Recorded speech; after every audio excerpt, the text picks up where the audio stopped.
haddii wixii aad haysto ay kaa khasaaraan waa maxay faa'iidada ku xisaabtamaysa adiga.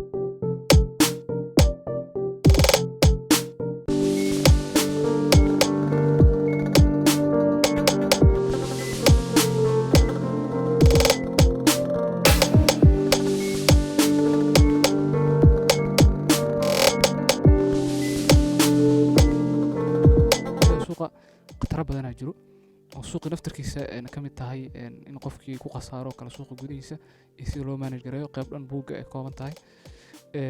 qayb kalena waa khatarta bannaanka oo yacni markii forex laga baxo khatarta bannaanka sida tuugada ku qaraabata magaca forex iyo bitcoin qaababka ay dadku ugu dhacaan xeeladaha isticmaalaan sida lagu garan karo sida looga hortegi karo ayaa u hadlaya.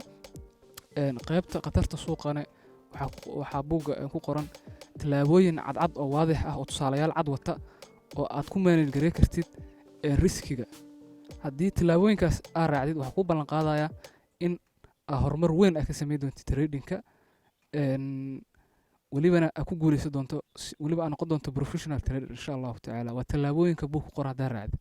marka buuggaas waxaa kusoo aruurshay dhammaan wax allaala wixii risk management la xiriiro oo af soomaali ku qoran. marka yacni buuggaas asoo sabab ugu dhali waxaa ka mid ahay maadaama barayaasha inta u badan ee suuqa macnaha macallimiinta sida anigoo kale hadda yani casharaad la wadaaga bilaash ah oo free ah youtube in soo dhiga.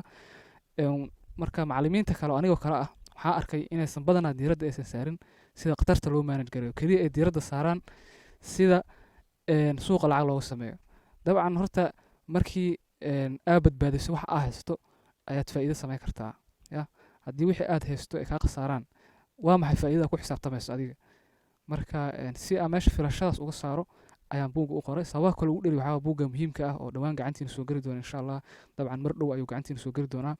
waxaa ka mid ah sababaha ugu dhaliyey in dhallinyaradii dad badan ay ku khasaaraan suuqii dhinac loo maaragtay magaca forex looga dhacayo dhinac maaragtay suuqii dadka la barayo kali sida faa'iido looga sameeyo ayadoo maaragtay arrinta ugu muhiimsaneed ee suuqa la rabay in dadka la baro sida loo manage gareeyo riskiga ayadoo laga gudbayo. marka sababahaas isbiirsaday ayaa marka horta dhaliya buuggan inaa hadalhayntiisa ama qasheen youtube aan soo dhigay telegramka sidoo kale.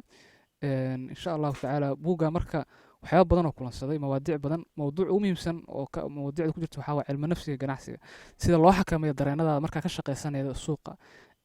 inaa xakamayso dareenkaas sida cabsida hunguriga yacni waxaa ka mid ah farxadda dhammaan waa maaragta waa shucuurta dareenka ee kugu kalifaysa inaad go'aano qaldan qaadato ama go'aano saxan.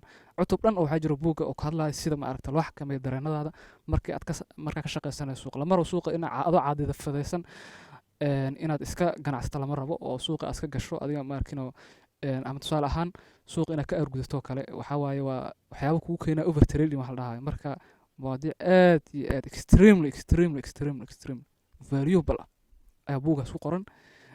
marka waxaan rajeynayaa inaad ka faa'iideysan doontaan insha allahu tacaala. buuggaas wuxuu ka kooban yahay ilaa iyo ku dhowaad 200 bog waa yani waad dareemi kartaa buug intaas oo af soomaali ku qoran weliba af soomaali saxan ma ahan wax aan soo turjumay ama ma arkin oo aan copy paste maahan. 3 sano ayaan qoraya buuggan ma fahanti. marka insha allah waxaan rajeynayaa buuggan markuu gacantiina soo galo inaad ii mahad celi doontaan. buugga marka waxaa loo heli karaa hadda asigoo daabacan asoo pdf na mustaqbalka insha allah waa laga yaabaa in aan soo dhigo laakiin hadda waxaan xaqiijinayaa in asoo daabacan la heli karo qofkii soo dalbadana uu iibsan karo.